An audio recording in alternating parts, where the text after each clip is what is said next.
Bien, bonjour à tous et à toutes.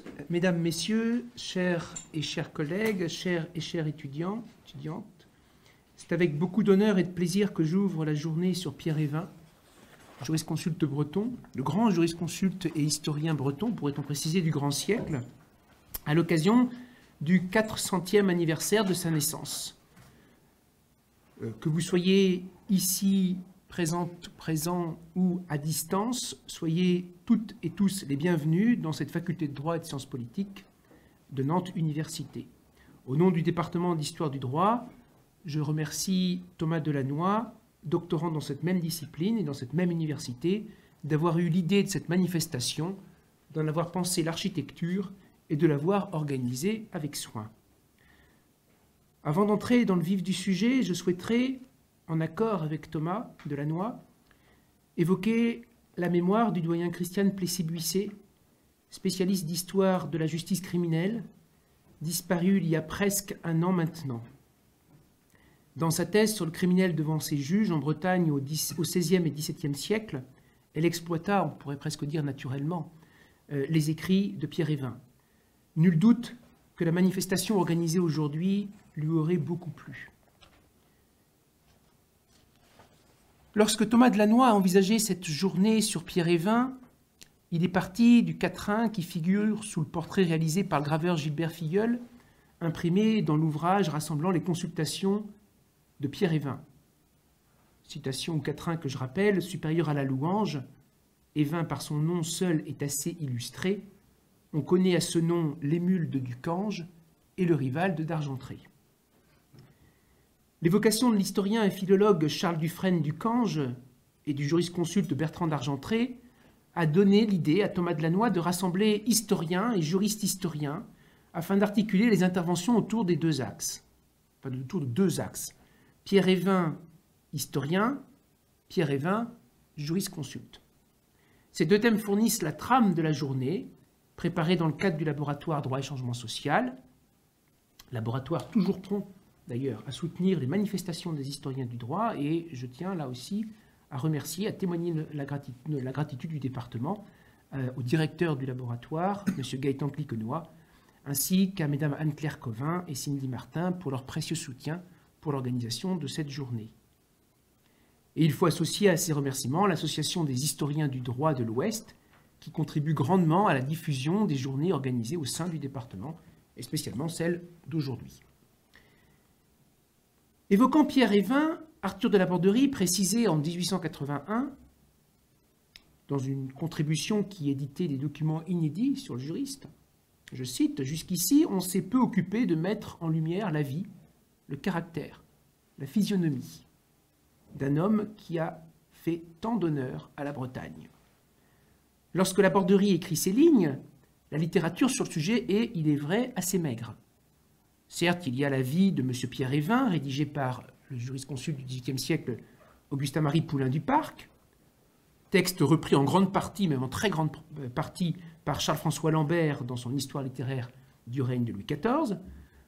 Il y a également l'article paru dans la bibliographie bretonne qui recense la bibliographie la plus complète de Pierre Évin. Il y a également la notice généalogique de Frédéric Saunier, Pierre Évin et sa famille à Rennes, mais c'est tout. Ou alors j'ai laissé passer certains articles ou certaines sources. Et donc, près d'un siècle et demi plus tard, la remarque finalement de la Borderie est tout à fait juste. La situation n'a pas beaucoup évolué. Certes, quelques études ont pu faire état de ce jurisconsulte, comme l'ouvrage de Gustave Saunier de la Pinelay sur le barreau du Parlement de Bretagne, édité à la fin du XIXe siècle, et qui consacre une dizaine de pages à Pierre Évin. Il y a également la thèse d'André Giffard sur les justices seigneuriales en Bretagne au XVIIe et XVIIIe siècle, qui a été publiée en 1903. Encore les contributions de Georges Martin sur la maison des vins, 1911, ou un siècle plus tard, presque, un peu plus, en 2012, la contribution de Georges Provost sur le jurisconsulte, alors qu'il était procureur syndic de la ville de Rennes. Entre-temps, on peut également citer la notice rédigée par Thierry Hamon dans le Dictionnaire historique des juristes français, et puis on peut même citer les travaux sur la réformation du domaine il y a presque 20 ans. Enfin, on peut terminer en citant un mémoire rédigé par Arthur Mignon sous la direction du professeur Gauthier Aubert, mémoire qui porte sur la famille Évin, haute bourgeoisie ou noblesse présidiale, avec un point d'interrogation. Mémoire qui a été soutenue en 2020. Et l'auteur a, par la suite, l'année dernière, publié une contribution sur le jurisconsulte.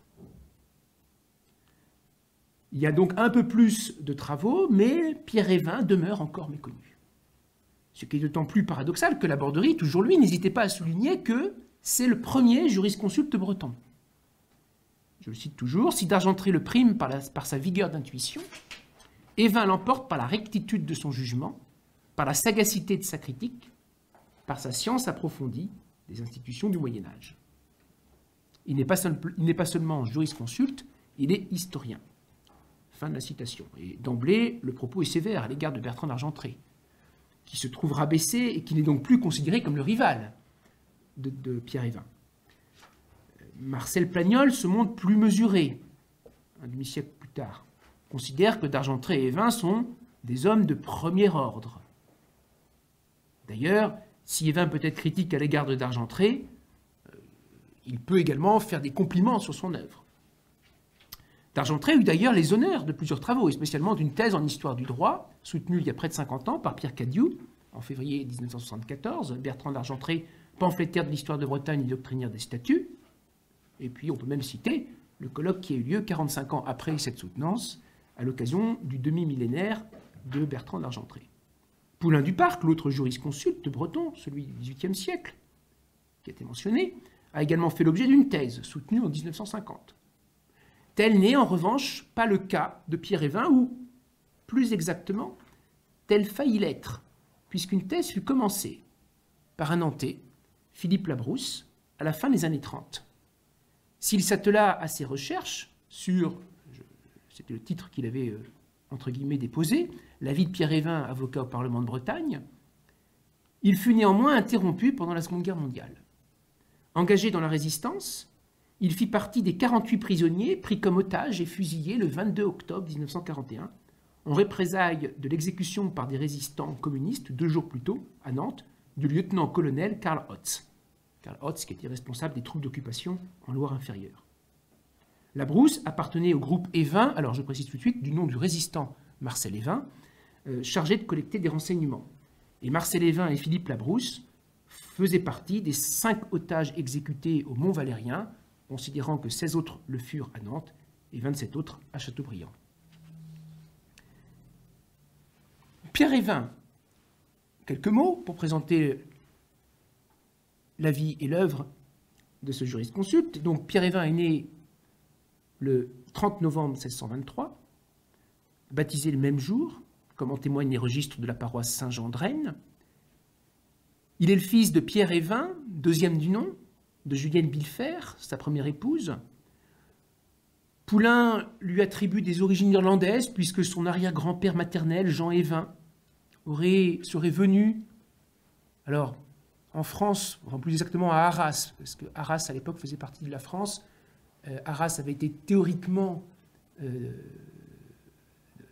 attribué aux Pays-Bas espagnols par le traité de Madrid. François Ier n'en tenait absolument pas compte. Voilà, donc à Arras, sans préciser si on est dans les Pays-Bas espagnols ou si on est en France. Mais rien ne permet de vérifier que la famille est originaire d'Irlande. La personnalité du père du jurisconsulte semble avoir fortement influencé la formation du fils. Le père, justement, fut docteur en droit, avocat au Parlement de Paris, puis à la cour de Rennes. Il enseignait le droit à Rennes, droit civil. À Rennes, quand je dis droit civil, c'est le droit romain, à Rennes, alors que l'université se trouvait à l'époque à Nantes. Georges Martin, dans sa thèse sur l'histoire de l'enseignement du droit en Bretagne, jusqu'en 1735, relève qu'à Rennes, au début du XVIIe siècle, fonctionnait un enseignement juridique régulier dont le caractère privé, illégal même, je le cite, ne peut faire doute. Et parmi ces professeurs libres, ceux qu'on appelait les siffleurs, eh bien figure, je cite toujours, un de leurs plus dignes et plus doctes représentants, Pierre Évin, donc le père du jurisconsulte. Celui-ci possédait également de grandes connaissances en littérature et fut membre de l'Académie des humoristes de Rome, académie sur laquelle une thèse a été récemment publiée. Pierre-Évin III, donc le fils, fit des études de droit vraisemblablement à Rennes, mais peut-être ailleurs, Nantes, on peut quand même en douter. Caen, le jurisconsulte envoya son propre fils étudier le droit à Caen.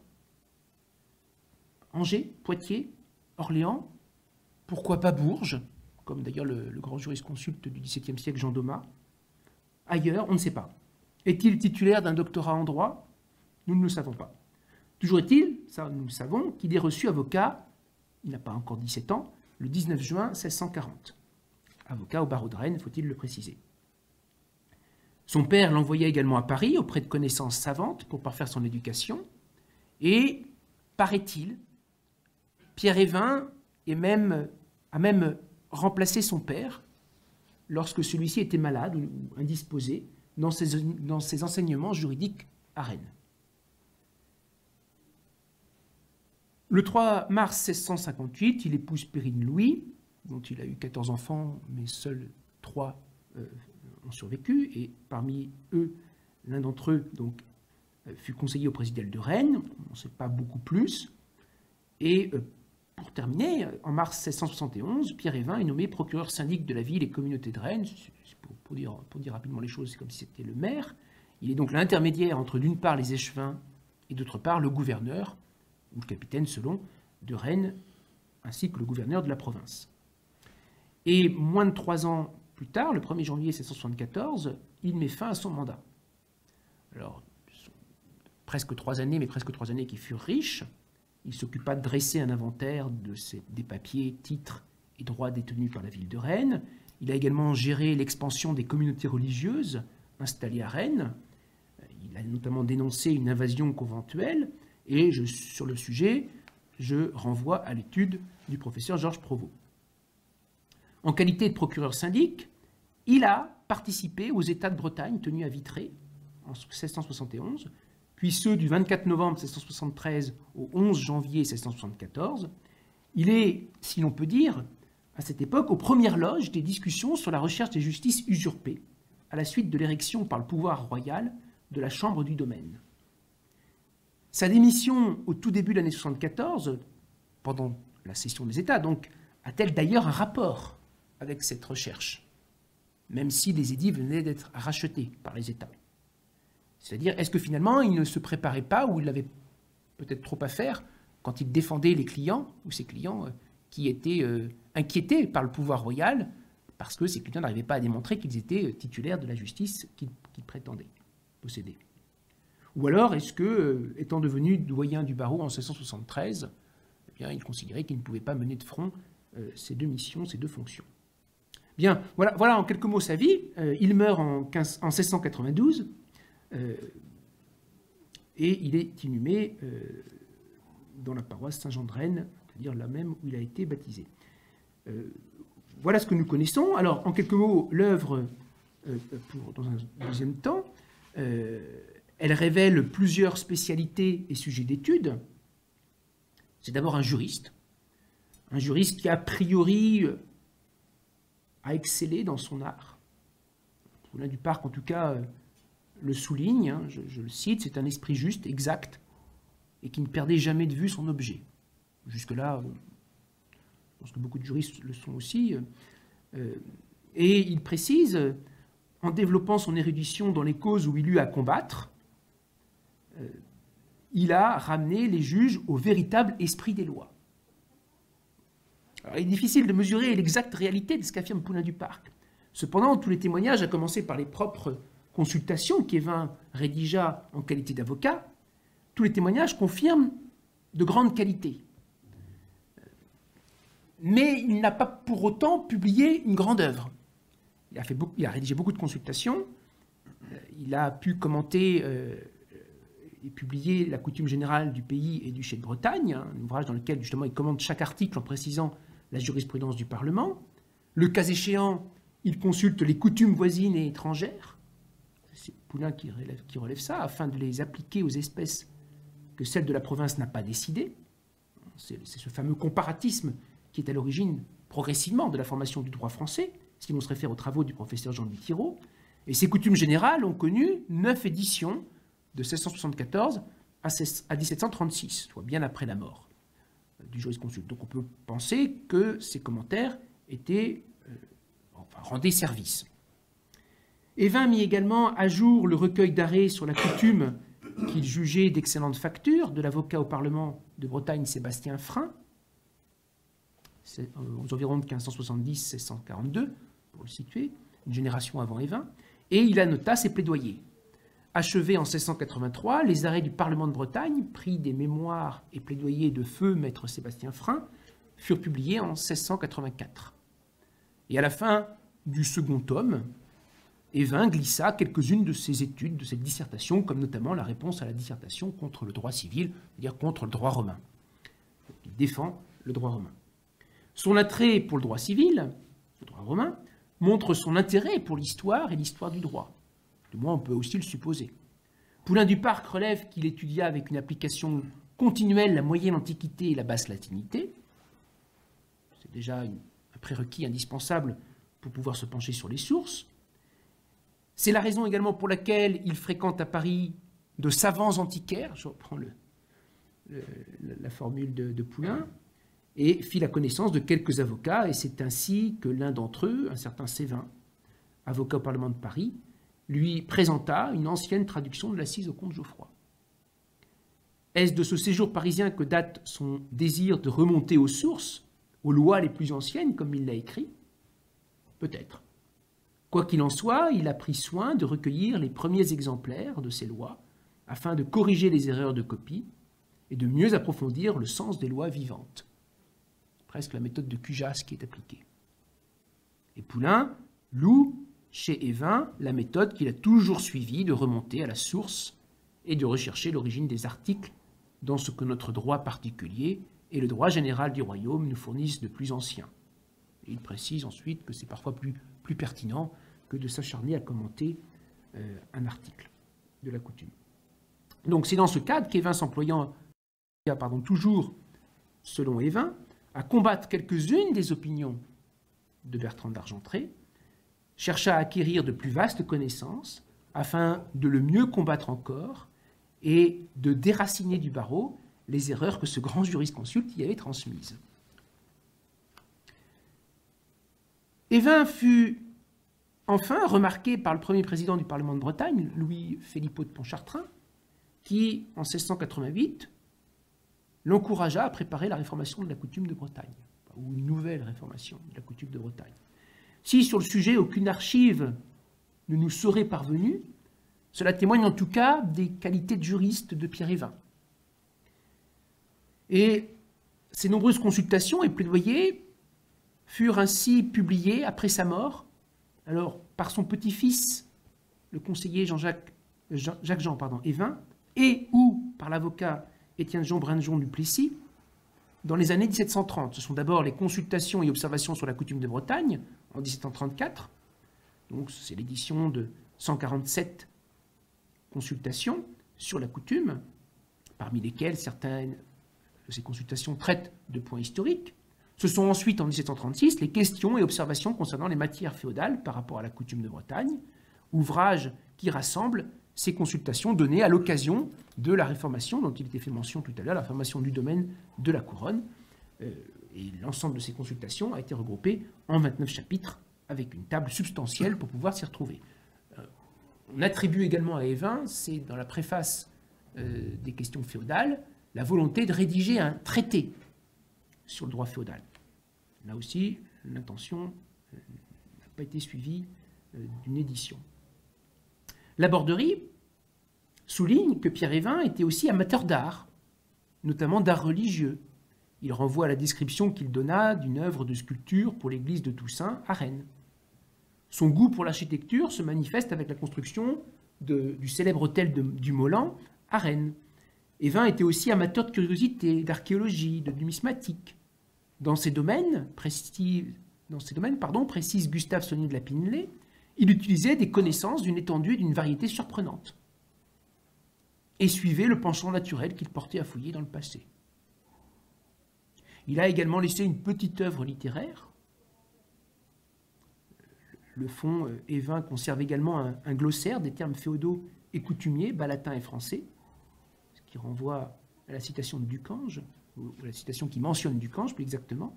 Enfin, il est l'auteur de la 5e représentation connue de la ville de Rennes, le plan de la vieille ville ou cité, Villeneuve et nouvelle ville de Rennes, ou plus couramment appelé le plan Évin, réalisé, alors je ne sais pas trop, autour de 1685, qui montre la ville de Rennes avant l'incendie.